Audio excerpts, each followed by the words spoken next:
Rants at the Movies, a podcast where we rant about films you may have seen at house parties. I'm one of your hosts and jack of all trades, Mono, and missing an arm but still able to pull the pin on a grenade vest is my co-host and master of none, Ciara. Knees would be involved. Knees? Yeah. In pulling the pin? Yeah. You're only missing one arm. Yeah, but you gotta brace it on something. No, it's a grenade vest. Ah, yeah. You don't actually have a grenade vest. No. And you do have two arms. Sometimes. So most of the time, in fairness. And today we are talking about Tales from the Crypt's, one of three feature films? Yeah. Demon Knight. I didn't know this existed until we were talking right. about soundtracks, and then you were like, oh, you have to watch this thing, it's crazy.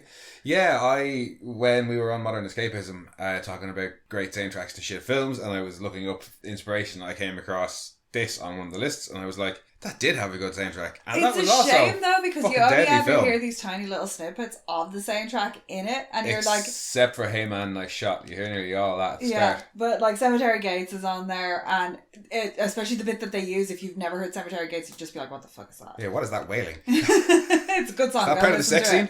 Yeah. It's like, damn, no, like turn down the voltage, like if you're making that noise. So yeah, I found this film mentioned on that list of great soundtracks to shit films, and for starters I was like, it's not a shit film, it's fucking deadly. You were like, I've never seen it, and I was like, let's see if we can find it. You basically were like, Billy Zane is crazy and it's got William Sadler in it and you like him.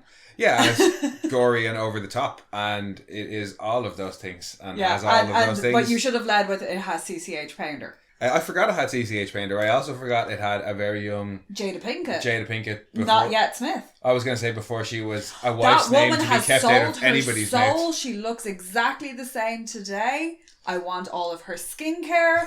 I want her skin. Like, well, I mean, if she sold her soul, you know what you've got to do.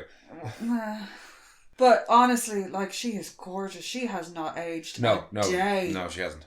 I honestly, it was kind of, every now and again, you had to kind of go, this is 1995. No, I completely... Like, she is really young in this, but she still looks like it. It's incredible. She just... the woman has not aged. I completely forgot she was in this, because in fairness, I hadn't seen it since I first saw it when I was like 11 or 12. Yeah. Maybe a little older. But I remembered Billy Zane being insane and gratuitous boobs, but we'll get onto the gratuitous boobs in a bit. Billy Zane just had a great time on this. Oh, he had so much fun. They were like, just show up and be crazy. It's his favourite role, apparently. I can see why as well, because there's some fucking brilliant bits. One of his best bits in it, he came up with, the bit with the sponge. Yeah. I thought you were going to say the bit where he's outside and he does like the little like... No, that's my favourite bit. That's fucking hilarious. That is my favourite bit of the whole film. Especially because it's Billy Zane and you're like, hey, it's that fucking dick from Titanic. Well, actually, no, I must have seen this when I was 13 or 14, because that was the only thing I had seen him in was Titanic. And then, like, he's been showing up in The Boys as, like... himself. Yeah, in, like, Pop Claws, like, D-list movies and stuff, which I love. Showing up at the VodCons. And I have to say that I was like, why the fuck is he doing that? And then I saw this and was like, oh, this makes total sense for him to be doing that. Billy. Yeah, that makes sense to me now. Oh, okay, cool, yeah. Like, he's always had a bit of a sense of humour about himself, which I always enjoy when people are willing to do, like, those kind of roles and really take the piss out of themselves. But seeing him in this, I was like, it makes total sense now. Yeah, it's not like... It's not a joke role. Like, it's... No, like, he does it really well. He does that really, like, smooth, charmy... I can't help it, but every time I see him on screen, Right Said Fred, I'm Too Sexy starts playing in my head. I can't help but thinking that Crowley, Mark Sheppard... Yeah. based a little bit of Crowley. Oh, yeah, there's a bit of Crowley in there. Yeah. But, before we continue to froth over Billy Zane and his performance, should we go for a summary? And his exceptionally shiny head. He does have a very chrome dome. For a bald guy like that, though, there's normally like a bit of, like, you can see hairline. He doesn't have any. It's weird. It's like perfectly smooth and tan. Movie magic. Yeah. Movie magic. Summary time. Head makeup. Summary time. Because bald people with head tan lines are fucking hilarious. Especially when it's the one on the back from a baseball cap. You waited until I was taking a drink of fucking coffee. Summary. When a lone stranger comes to Wormwood and is swiftly followed by a bounty hunter, locals think their suspicions about the stranger are confirmed. But it turns out the stranger has a holy key and the bounty hunter is a demon set on collecting the key and unleashing hell on earth. The key is this really ambiguous thing because... Is it the thing or the thing that's in the thing? Which is the key? Why makes it important? Why does lightning keep hitting it? Why are there panther noises? The panther noises in a Rawr! Rawr! Like the all ball the time. makes a panther all noise. the time. Why are there panther noises? And cars that screech when they're driving straight. Oh my god! It may as well be that new bottle of Old Spice that you told me had the stupid name. Night Panther. Yeah, Night Panther. Yep, look it up. It's an Old Spice product now.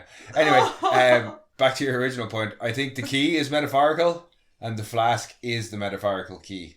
Don't know why. Yeah, but it's is all it the very flask vague. itself, or they're like, because at the start they're like, oh, it's got Christ's blood in it, and then they're like, well, there's a little bit left, but we diluted it down with this other dude. Well, no, so is it the stuff that's in it? Because he's fucking around the place at one point, like they're wasting on the cat, and then other people he's just pressing the bottle on him, and it's like, is it the thing in the thing, or the thing itself, or the combination of the two? I think because she empties it all out all over herself, and then he can't touch her, but she hasn't got the thing at that point, the flask. But she's covered in all the blood, and he can't touch her, and then he disappears down the hatch in that really, really fucking hilarious way. Not as funny as his jump out the window. She covers herself in the blood that's in the flask, and then is the flask useless then?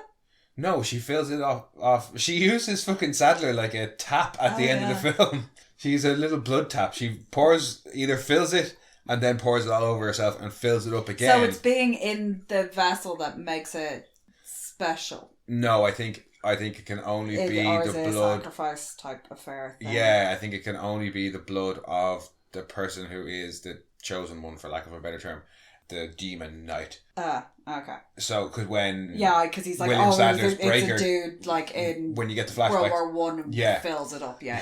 Sadler's character Braykers. It's not really very clear. No, and it's because it also appears to imprint on your hand it's okay until it's fine, and I'm all right with it just being a thing that it's some sort of holy relic, and the blood inside it can create barriers that demons can't get through, which is fine because it's holy blood. I'm down with that. But when he stops and explains it all, it makes no sense. And all the stuff to do with the demons in the void and the 6 and 7 keys, and they need 7 people. Then the flashbacks. We'll get onto them in a second. Then they need 7 people and 7 I gotta talk stars about that hill of Golgotha though that they got going on in a minute. Because the explanation only makes it really hard to follow. It's like, well, hang on, I thought all the rules were to do with the demon knights, but now it seems like all the rules are to do with the collectors and the actual demons. Yeah. But wait, what? Who needs 7 people? God damn it! But all that aside, it's still hella fun. It's really well paced because you do get, it's like they're trying to survive through the night. It has better character development than a lot of the other films we've covered. And for quite a big cast, you actually kind of get to know everybody a good bit. Yeah, there's like 8 or 9 kind of main cast. Yeah, so you got William Sadler, who's... Braker. Yeah, and you don't really know to start what the deal is with him because he's running from some guy and he's got this thing and he's steering wildly down a straight road. Yeah, and then running out of gas. And then shooting the car. Instead of getting out and shooting at the car. Yeah, and then just diving out the window at he the makes last a minute. Bunch of bad choices. Yeah, number 1, if you're fleeing from somebody, you keep an eye on your fucking fuel gauge. Yeah. Tip 1. Tip 2, don't fucking swerve the car sideways and then sit in it in the driver's side, especially in an American car where driver's side is generally facing. Like, it's different for us because we're on if we were to stop the car in the same position, we're on the far side. And especially when we find and then get out and shoot the car over the bonnet so you can dive out of the way. Also, I just like the fact that Billy Zane was like, I want to keep on driving through the flames. We find out later on that the shooting them in the eye thing doesn't work. Seem to work on collectors. Yeah, so why is he even firing anything at him? Yeah, and I not to be weird, but don't demons like fire? They generally don't seem to have a problem with it. Oh, he certainly doesn't. No, he walks right out of it, yeah. Well, they both do, more or less. He's not in the car when it crashes. Billy Zane's collector is. But he just gets out and is like, howdy, y'all. When he shows up the sheriff and the deputy when they show up at the wreckage. And the deputy's like, they must have been going 100 miles an hour. And he's like, well, it's a shame we can't give them a ticket, Bob. Some of this is unintentionally fucking hilarious. Oh, some of it's intentionally hilarious, and some of it is unintentionally. Hang on, brief pause. The movie doesn't actually open like that because this movie has a very bizarre cold opening. Yeah, it's all about tits and fourth wall breaking. Yeah, and a dude that's been melted in acid. No, because it is Tales from the Crypt. Yeah, so he gotta introduces have every intro. story. So you have his weird little like peanut head wandering around, dressed up like a 1920s film director. Yeah, he's got the fucking jodhpurs and all. So yeah, there is a weird booby-filled cold opening that is verging into like Bravo softcore made for TV, just skirting the line. Skirting the line, nothing. It's entirely in Bravo territory. Like, it's practically the first thing you see after the opening theme and all the it's just panning boobs through the house. It's like this girl's boobs straight away. And I was like, I feel like they're going, this is what? Sorry, what now? Because I'd forgotten that Tales of the Crypt used to have those weird openings and stuff. Yeah, but because this was their first feature film, instead of it just being the Crypt Keeper in his crypt, just being all like, hey, this is what the story is, he's directing a film. Yeah, but they show you part of the film, which involves like dude in acid, which has better production value than the actual movie. Just a little bit. Yeah. Well, I mean, he's just like melty skin. Yeah, that skin suit is fun though. It is, and the guy in it is John Larroquette. I know. But no, I really like not so much the demons, but when the people, the characters get possessed, I really like the effects on them. They're very like John Carpenter's Thing. I got very like the Deadites. Yes, yeah, and then like jaws, very like first separating. Real early Evil Dead Deadite claymation type. That look off them, and I love that. I have a huge appreciation for that because that's really hard to do and make it look when they're still good like, and not like tacky. When they first turned, yeah, they look very much like Deadites. When they're a little bit more turned and they're like their jaws are separating and they've got the giant tongues. The big separating. That's like, very that's gross. That's very weird. John Carpenter thing, I think. And then the the demon when they're coming out of the ground. That is the little weird. baby demons. The little baby ones are kind of weirdly adorable. There me it is. With the there it is. But then they get about a foot bigger, and I really don't like them now. That the goo from his arm is just glow sticks. Yeah, because I was like, dude is bleeding. Like, nobody's bodily fluid should be... Well, he kind of Spider-Man's all over the place. He drank all the power thirst. He drank all the power thirst. Glowing rave. It's not as sweet. Glowing sweat fueled rave. It's not glowing sweat, it's glowing blood. Yeah, no, it's not good. Also, never cut your palm like that. If you got it, like, just don't go for the palm. It's going to take ages to heal. He's a demon. I know, but like... He gets an arrow straight to the eye and falls off like a balcony and gets up and just keeps going. He's fine. No, that's going to bother him. Yeah, but I was just like, dude, like, he's just like flick. And it is very like viscous. That does follow the best bit of the movie. Oh, when he's outside like, shouting at after he punches a hole through the sheriff's head, which is fucking brilliant. No, we gotta talk about it. So, like, Billy Zane's this weird character. Do we have to talk about anything other than Billy Zane in this film? Yes, we do, because it ends like William Sadler is trying to steal a car. He's trying to get away from this guy. A little like dirt-nosed kid comes out, and he's like, Dad, this kid's stealing my car. And William Sadler runs off and makes it into this boarding house where you've got CCH Pounder, who owns the place, who's magnificent. I love her in this. Yep. And you've got Jada Pinkett, who is on, you find out she's on like a work release program thing. But she's basically, all she wants to do is clean that fucking stove, and everybody keeps shouting at her. And she's got a really weird name. Geraldine. Geraldine. And then you've got sweet Cordelia. Yes. The prostitute. Yes, the soiled dove. Oh, the soiled dove. And they call her a soiled dove. Yes. Vindication. Exactly. A term you used a couple of weeks ago, and I was like, you what now? Yeah, you made that shit up. We sat down to watch this 2 days later, and I was like, hey, look what he just said. Yes. It is a term. Cordelia, who's just like really sweet, and the dark hair does not suit her at all. If you see her blonde, she's like fucking stunning. But she's brilliant in this, because even though she's the prostitute, she's so you kind of get the whole like prostitutes are normally like the streetwise person in the film who's like really cynical. She's very sweet and innocent and naive and kind of still believes in true love and that there's something else out there for her other than fucking Roach. Yeah, who's horrible. Roach is just an asshole. Yeah, Roach is a dick. Wally is a pre-postal. Well, he's a pre-postal rampage post office worker. Yeah, he's just been fired. And then Willie's a raging alcoholic. Yeah, Uncle Willie. Dear sweet Uncle Willie. And then Deputy Bob and Sheriff Hole in the Head, because I don't know what his actual name is. Because, they all kind of start to get to know... They all end up congregating in this boarding house through this series of events, and then your man... Sheriff and Bob show up with the collector. Because they're like, there was this car crash, and then somebody said that their car was trying to be stolen, so we figured you'd come here. And it's like, the magic number is 7, and they're like, oh, shit! Because up until this point they hadn't mentioned that they needed 7 people to do a thing. But then they just seem to start killing them, so I don't think the 7 thing really matters. Well, like I said, the whole thing is very, very, very badly... vague. It's not even vague, it's just badly explained. They needed 7 people to start the process, and there's 7 people in this one facility, and he's like, yeah, cool, sweet, give me the thing. Yeah. You know what it is, or I'm going to, like, eat everybody. Well, no, he tries to, like... just get the thing. Oh yeah, that's what I find confusing is when you get explained that the demon supposedly needs 7 people and not him, because the collector gets there and he's basically just like, give me the flask, and he tries to do it under the pretense of still being the bounty hunter. He's like, I need that thing. Yeah, because he's working and he says he's just going to get it and being like, I'm so. But he's under the guise of, I've been hunting this guy, and I've got law enforcement on my side, and Deputy Doolittle. He's just going to get it and leave. Yeah. So he doesn't need 7 people, whereas Brayker later on says to Geraldine at the very end, it started with 7 and you're the last one alive. That's how I choose who's to take over from me.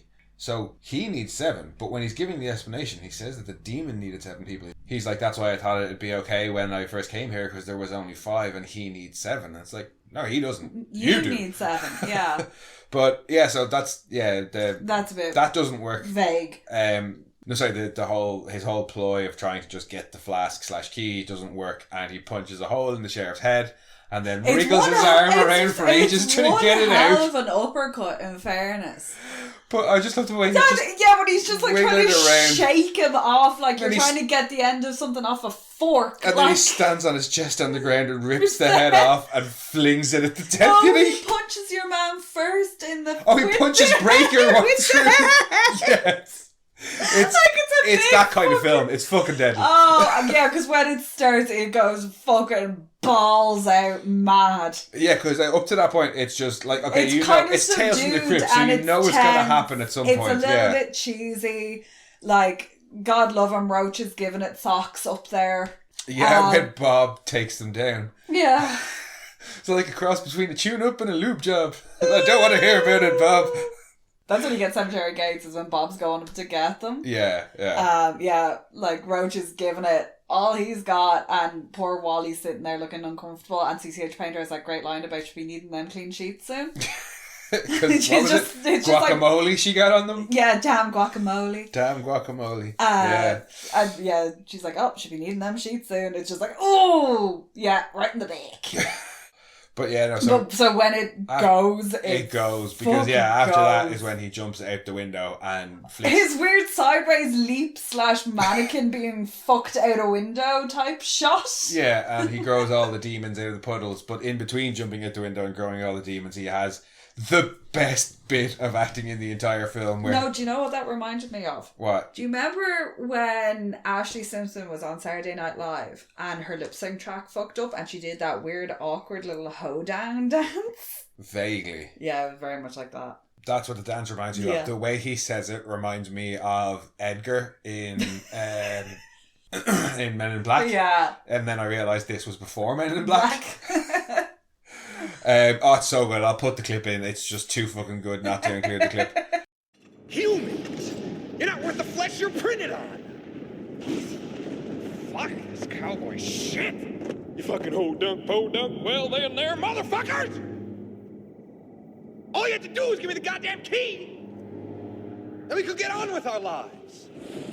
Alright, this property is hereby condemned. Oh yeah, then he starts throwing goo everywhere and demons start rising out of the ground and everybody inside freaks the fuck out because heads have just been ripped off and punched through. Yeah. And they're like, what the shit's going on? And the Breaker starts... the demons are just the like... The demons take their sweet time attacking. Yeah, that's because they're all cute and running around, like scuttling around for a little bit, and then they get bigger. No, when they're full grown, they kind of hover around and they disappear. He's running around trying to seal all the doors, and he runs into the kitchen, and there's the cross door that he stops to have his moment of a fucking flashback where there's more panther growls and lightning strikes. But that's the thing. He doesn't. He waits until they get to the door. 2 or 3 demons come in and get shot and fight them off. Shoot them in the eyes! And then he starts sealing the windows. And I'm like, you had a good 15 to 30 seconds where no demons were attacking. Why weren't you sealing the windows and doors then, you asshole? This is the same issue we had when we were watching the remake of It, when the kids just stood there when they could have clearly run away! Yeah, especially because after that, when he seals... He's fucking blood on everybody. Well, no, yeah. But after he seals all the windows and doors, no demons get in for a while. So it's like, why did we have 30 seconds of carnage? Nothing attacking, and then carnage, and then him sealing. It was weird. To establish the whole, you have to shoot them in the eyes, and then they explode out the eyes, and that's quite fun because apparently you can, if you use that right, it can take out other ones because of the way they explode backwards. It can also take out Wally. Yeah, poor Wally. Because Roach spends the next hour of the film being like, fuck this, let's try and run away. Fuck this, let's steal this thing and give the demons what they want. But they also find the tunnel downstairs, which is quite fun. And then Billy Zane starts doing his I'm a master seducer and I'm going to fuck with your head to bring me the flask. Back to Billy Zane. That's what I really like, as well as his over-the-top ridiculousness that I played a second ago. He does this whole tempter thing. Yeah. And at the start... It's really good. At the start, he's just doing the whole, I'm a bounty hunter, but you still think there's something sinister going on. And he's got the balance of tense, seducey, and completely over the top. Yeah. And violent. And he does it so well. He starts with Cordelia, because she's the weakest link, basically. Yeah. And he starts playing on all of her fears really well. And turns her into a deadite thing. Yeah. When she scuttles away before she gets shot, or her head exploded, and she scuttles away with the tail, and then her eyes try and crawl across the floor. Yeah, and then CCH Trainer gets her arm ripped off. Yes, that's where it happens. She gets her arm ripped off, and does surprisingly well for the rest of the film. Yeah, she gets her arm ripped off, and you see her screaming, and you're like, "Oh no, what a shitty way to go out!" But then you not see Irene, because that's what she's called. Yeah. And you see her sitting in the chair, and they're kind of dabbing the end, and giving her a big old bottle of vodka. Well, Geraldine fucks some vodka on it, and then she's like, "Give me the fucking bottle," and you give the lady the bottle of vodka. Oh hell yeah! And it's that's not good for your, because alcohol thins blood. That's a really bad idea. But fuck it, you're already missing an arm. Get drunk. Oh, I mean, in that situation, just give him the vodka. Plus, it's not like she can cauterize the wound on the stove because the stove's not clean. No, they would gas everybody to death. I do love that bit at the start, just to go back when Darlene's introduced and she's like, I gotta do everything around here. Then she's complaining about everything. I gotta clean this stove. Go and get these sheets. I've just started cleaning this stove, and then 2 minutes later, I know you didn't start cleaning that stove yet. It's like, bitch, I'm gonna clean the damn stove. Never gets cleaned. No, it never does. But yeah, no. So we're down an arm, down a Wally. Well, Wally hasn't. Down a Cordelia. Oh yeah, because Cordelia mounts and kills him. Yes. And then explodes when she explodes into him, and she gets the arm ripped off, and they're recouping, and the cats reappeared, and this is how they find the tunnel. Yes, I did find it kind of annoying that Breaker sets up the fact that demons can possess animals, and then the cat doesn't get possessed at all. No, because I would have liked to have seen it, but I always enjoy a possessed cat. I mean, or a reanimated cat. I was just about to say, few things do it better than reanimator. Oh yeah. You just attack your Ted attacks. But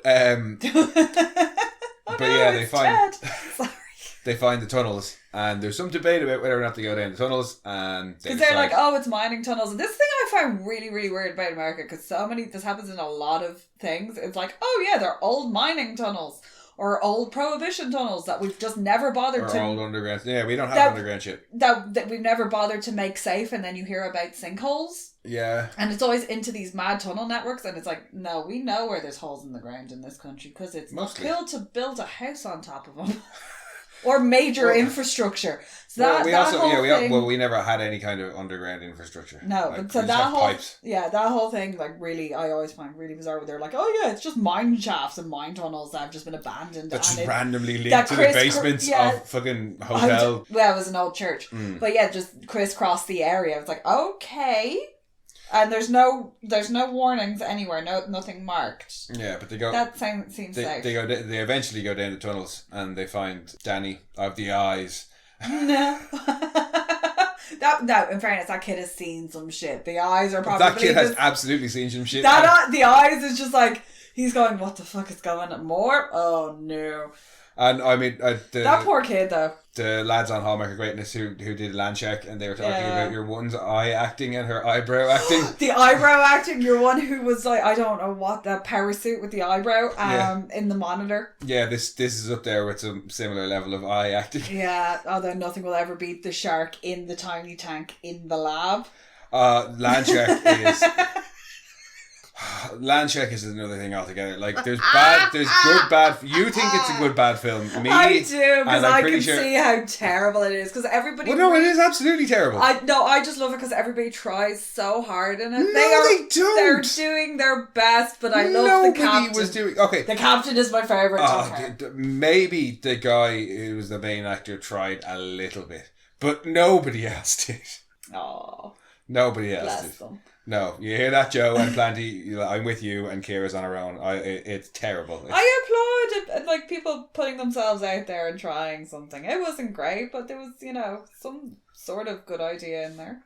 I mean, land checks isn't necessarily a good idea. No, but any the whole more than Checknado or they were all massive. But they were actual films. Yeah. But back to this film, which has slightly better effects.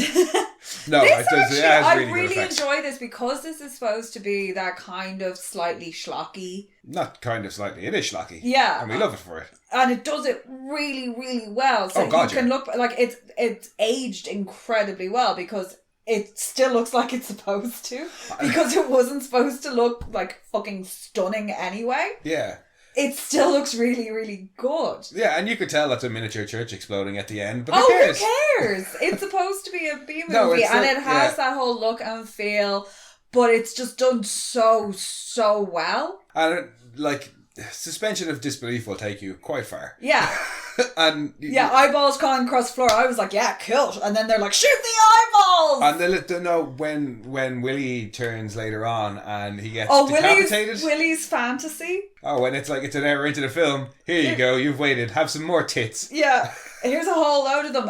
Fun fact, one of the early Baywatch actresses is in that scene. Yeah, it was her first acting role, and I've forgotten her name. Yeah, some of them are... When you listed all the girls, I was like, that name sounds familiar. At least 3 of them are porn stars, so they had the best day of work ever, because they got to hang out with Billy Zane. Well, and as Seth Rogen said, you ask a porn star to come on a film and take their clothes off, they're like, it's an easy day. Yeah. It's an easy day. It's an easy day. Nothing was put in me. Yep. Yeah, so they're like, here, you made it halfway through. Boobs. But after Willie turns and he gets decapitated and the head is shouting to the body to tell him where to attack. Yeah. Danny picks up the head and jams the eyes on antlers and gets flung across the room. Yeah, and it's like, bye, Danny. Oh no, Danny's okay. Yep. It's all right, kids bounce. So, onto the flashbacks.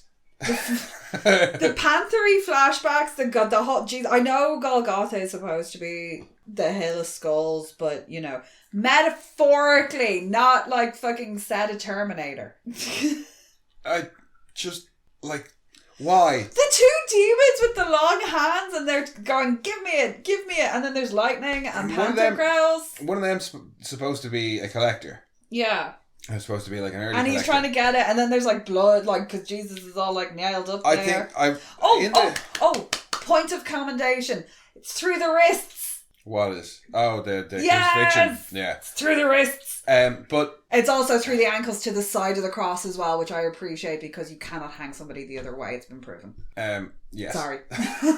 Anyway. One bit of accuracy in this whole film. In the trivia, it was saying that that's supposed to be the key is supposed to be sanctified by Jesus' blood. So okay, when your man is when the demon nearly gets it and then the lightning strikes it, Yeah. And then the blood drips into it. That's like God intervening and making it holy. So it's like the fact that it has Jesus' blood and can do all this seal stuff is just completely separate to the fact that it's a interdimensional key or whatever. Yeah, I don't know. The flashbacks are fun though. They are. Because they just show up at really random times at moments of peril. It's like, oh no, this thing has caught his eye. Let him like have a flashback while everyone else dies. And he does it at really inopportune times at some point. But the World War One flashback is okay. It's fine. It's his it just like does origin. the thing. But yeah, the Jesus flashbacks is something else. And they are... I actually have to say, I really enjoy the whole, when they go into the tunnels, because they're like, fuck it, we're going to make a break for it. I really like the whole running around the tunnels bit. When they find Danny, and Danny's like, oh no! And there's Mom, and she's all like, nah! And they turn around, and there's Dad, and he's all like, nah! And when they're running back through, and then... Getting chased by all the demons. Getting chased by them all, and they get back through the barrier. Yeah. And then Roach is like, fuck you, motherfucker, for only paying me minimum yeah, wage this is for for the 4 last... years of minimum wage. And he Dude, you're a dishwasher.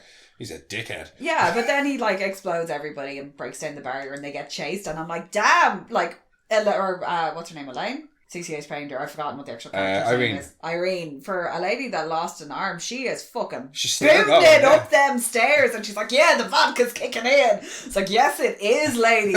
Like, she was just pushing people over. She's linebackering people.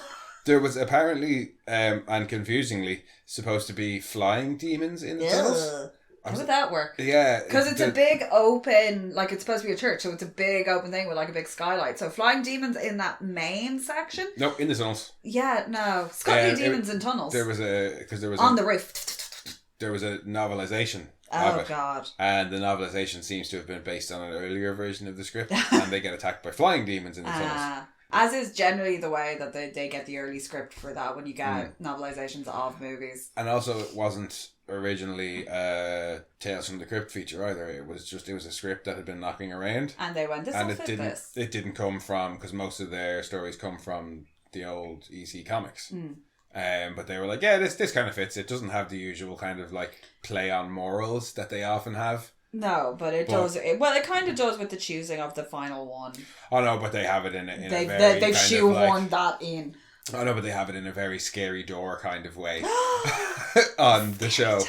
That kind of like, you know what I mean? I'm finally alone to read. But my glasses are broken. Oh no, my eyes are fine. There's the large print books, and then his fingers fall off. Yeah, exactly. They normally have that kind of thing to the episodes, but they were like, nah, this fits, and I'm glad they made it because it's so fucking fun. Can I just point out the collector at the end is so unbelievably smooth? Oh yeah. Oh. Nah. I'll wait for the next bus. Oh, dude, your hat should be on fire. Like, yeah. Why didn't you tell me my hat was on fire? You should have a trumpet, or like, you should be a jazz man. Like, he has that, like, he should show up, like, masquerading as a jazz man, not the Axeman of New Orleans, but he could have been. So instead of just having a suitcase, he should have had, like, a saxophone case to keep the flask in? Yeah. Like, he just had that look about him that you just show up and you play jazz. I love it. Love it. Yeah, his hat should be on fire though. He didn't act after that until like fucking 2020 or something like that. Smart move though, to putting the drop on the bus. Yes. Very oblivious bus driver, not noticing the big wow around the door of the bus. Wow.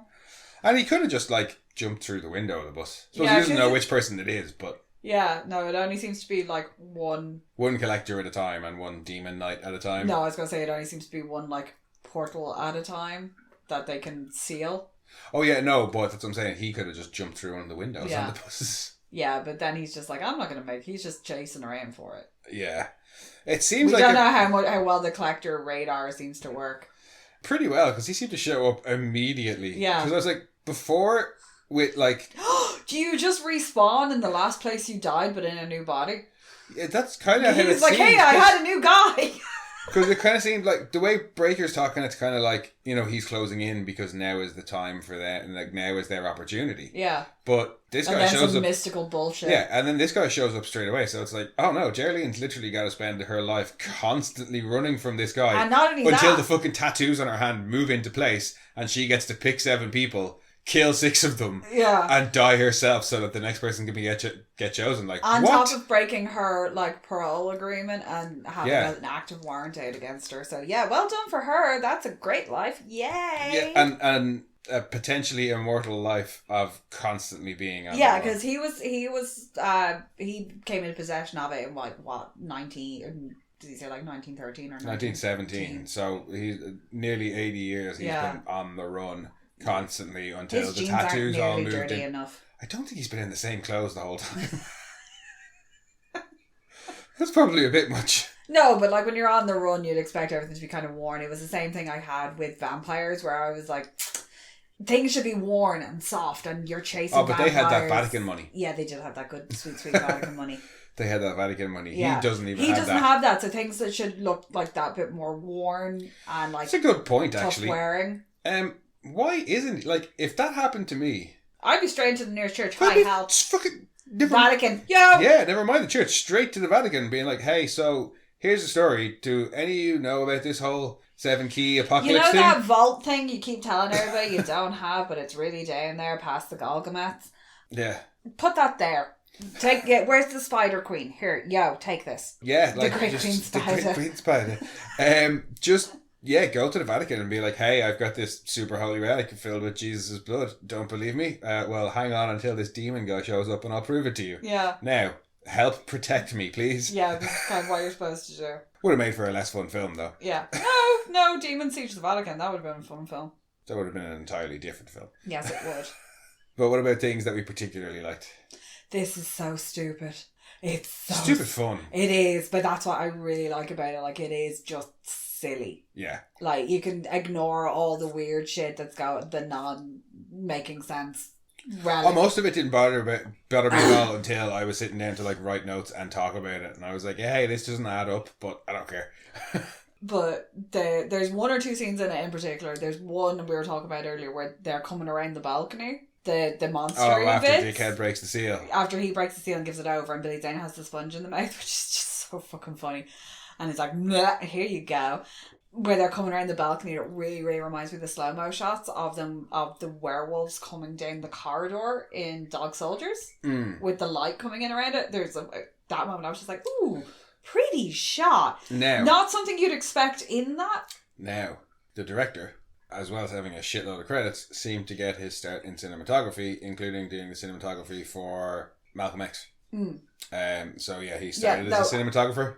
A couple of the seduction kind of sequences, for lack of a better term for him, where Billy the Collector is trying to like entice them. Jerlene's and Cordelia's in particular. Yeah, Jerlene's is with the big beautiful photo of her, and then the people moving behind it, and then it starts to bleed through the eyes. Yeah. That is really, really pretty, because it is very stark. Even though it's not black and white, it almost feels like it's in black and white. And you can almost get the sense of the whole life he's offering her, as well as he's saying it. But she's in this big studio apartment. It's that atypical, like, romantic, the soft veils flowing, which in my mind always go, Jesus, how would you clean that? And like projected images of the places that she can go to. I watched that and went, oh my God, they would just crap so much dust, you would never have it clean. Like, they always look so pretty, but they always have them with candles, and I'm like, somebody's going to burn the house down. But that one and Cordelia's kind of seduction sequence, they're very, it's a really different style to the rest of the film, but it works in crafting this kind of, well, there's this can be yours, this is your fantasy, without making it starkly different. There's 4 kind of tempting scenes that we see. There's those 2, and then there's the other 2 kind of funny ones you've got. Willie's. Yeah, Uncle Willie's. Oh, Billy Zane is the bartender in that, and he's a little bit wet, and he's got the glasses and the cigar, and he's like, here. And then the one that I think I actually prefer, when Irene gets tempted, and he comes up through the attic door with the big platter and lifts the lid off, and it's her arm. Yeah. And he's like, I can give you the arm back, no problem. And she just waves the stump at him, and he's like, what's that? Is that a yes? And she's like, no, that's me giving you the finger. Billy Zane going up and down through that attic door. I don't know what they when he dives through it. No, after that, when he's got like little Jack in the when he's got Jolene and he's dancing around, and he's telling her that he Jolene, I love you. Do you think you could find it in your heart to Me. Fucking he's so good in this. He really is. Watch it for Billy Zane alone, seriously. He's he fucking has brilliant. so much fun, and because he's having so much fun, even though everybody else is like, I'm supposed to be wary of you, you can see them being like trying not to give in to the to him being silly. Like and it works so well because he's like, yeah, come on, you're supposed to be attention to me. And everybody on set is trying really hard not to break their shit at him. Yeah, the balance he has in this is just fucking brilliant. I can't praise him enough. He's so because good. even that moment of like extreme violence that you get from him, where he punches his hand straight through your man's head, is immediately followed by him going, oh, get it off, like but even the way he leads into it, when it's like the sheriff is like, we're going to take you both down the station and we'll find out who's really who then, and he just goes, why wait, may as well find out now. Turns around and punches him through the face. So good. But then he's like, no, ew, this is a new coat, I can absolutely see why he enjoyed this so much. Like, yeah, because poor William Sadler just basically gets to spend the whole time looking stressed out and running around. He is very much the straight man of the film. Yeah. And it works. Like, you need at least somebody to be kind of overly serious. Yeah. And he does do that. Like, I really enjoy him. I always loved him as the sheriff from Roswell, which is very much angry. Yeah. But then he's Death in Bill and Ted. Yeah. Playing chess. But it's because none of the characters are really over the top. Like, no, they're surprisingly. They are at points, but where they need to be. And the tone of this film is a delicate balance, kind of, because it could so easily go into completely over the top, or nearly not self-serious, but like thinking that it's great and thinking that, oh, look at how great we think these effects are. Like you said, you're not supposed to think that these are really believable demons or anything like that. So it doesn't take itself too seriously either. And just the tone of this film is just so good. Especially the smouldering Converse at the end. Oh God, I forgot about how Danny getting kicked out the window and exploding. He gets drop kicked out a window. Oh, that kid got punted and then he blew up. It's like that the Johnny the Homicidal Maniac. Your baby has your baby's about to explode. And then he Still one of my all-time favourite comic panels is that kid flying through the air in the little bunny onesie thing, just looking confused. Jonan Vasquez, you absolute maniac. But anything that we actually like properly didn't like, and not just the stupid, the explanation doesn't make sense. Not really. I didn't like Roach, but you're not supposed to like Roach. So I mean like that. actual like negative things to say about the film. Like I personally don't really want to look at the Crypt Keeper that much. Okay, just in general, I just the Crypt Keeper is annoying. Like, you've seen 2 minutes of him, you've seen all you ever need to see. And I know that's where they start. That's like the bookends of it. Yeah. But that's really my only complaint about it. I do genuinely enjoy the rest of it. I just thought it was super, super fun. And it's one of those really good time. You're with a group of mates and you just want to have like it's a Halloween. It's absolutely a house party film. It's a Halloween house party film. It's a Halloween house party film. You just want to have a bit of a scare. There's something about that kind of atmosphere where you're like, we're going to go watch a scary film and it's going to be silly and we're going to throw popcorn at each other, even though this isn't really scary. No, it's not scary, but it's still a horror film. I wouldn't even call it a horror comedy. Like, no. It's more horror than it is comedy, but it is a horror comedy. Yeah. It's Tales from the Crypt, like, if you've seen Tales from the Crypt, you know what to expect kind of tonally, but it does it so fucking well. No, it is. It's really, really well done. I did enjoy it quite a lot. Yeah, I'm the same. I don't think there's anything like I'd be with you in that the only thing that I don't like is the bookends. But it's not even that I don't like the bookends. I'm just like, the bookends take 10 minutes away. That could be in the main story, because it's just about an hour and a half. And yeah, if you take the 8 to 10 minutes. Did the freaking cat? She just leaves. She's so adamant about rescuing her goddamn cat that what happens to the cat in the end? Did he get blown up? Did the kitty die? Oh, I forgot. Sorry, I just remembered as well when the collector was dying and he turns into the big like winged skeleton demon. That's so fun! That looks fucking class. Him. That looks class. I wanted to see the big dragon thing. Could we have had 10 more minutes where maybe he morphed into that and there was a fight scene? Because that would have been fun. If that's his like final form, I don't know what you could have done to fight that. But apparently all she had to do was spit blood In his mouth. and or eyes. So that's it. Like, getting blood on the outside just hurts him. Getting blood on the inside kills him. Well, he says himself, who makes up these rules? They're so arbitrary. Or something to that effect. But yeah, I don't think there's anything I don't like, and there's so much to like about it. Yeah, no, it is. It's a really, really fun film. Yeah. Really good cast. Really enjoyable. Really surprisingly good cast. Surprisingly good soundtrack. Yeah. Effects are brilliant. They look like For what they are, absolutely like brilliant. I can't remember. They're supposed to be that slightly cheesy B-movie, and they are, and it's magnificent. Oh yeah, there's just the right amount of like ketchup being thrown around the place. Yeah. Yeah, no, it's just so much fun. So much fun. Unless there's anything else you'd like to add about it. No, go watch it. It is surprisingly enjoyable. It is absolutely fucking great fun. But I think it's also incredibly quotable. Yeah. Yeah.